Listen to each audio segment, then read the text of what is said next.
Let's talk about flushable wet wipes. You probably didn't know that most wet wipes are not actually flushable.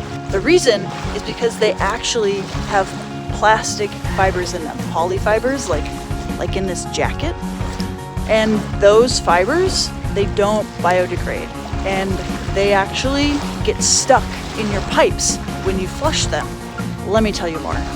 When you flush anything down the toilet, it ends up going into the sewer system below city streets and eventually ends up at wastewater treatment facility, where everything that comes in through the sewer gets filtered and they clean the water.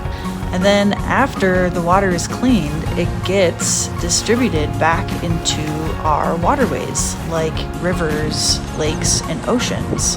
The problem is that all of the things that don't get caught at the wastewater treatment facility, like microscopic plastic fibers, also end up in our public waterways.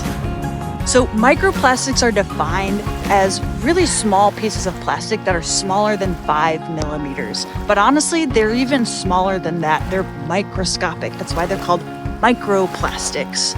They end up in our waterways, and they still, even though they're so small, end up leaching toxins and end up in like the stomachs of like fish and birds and turtles. And let me be clear, this is not all coming from wet wipes.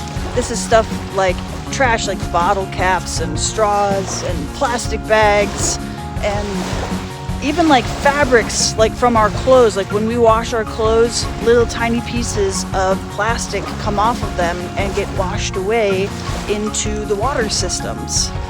So what do we do about this? Well, Bim Bam Boo's wet wipes are made from plant fibers. So these are things like bamboo, cotton, hemp. All of these plant fibers, they're biodegradable.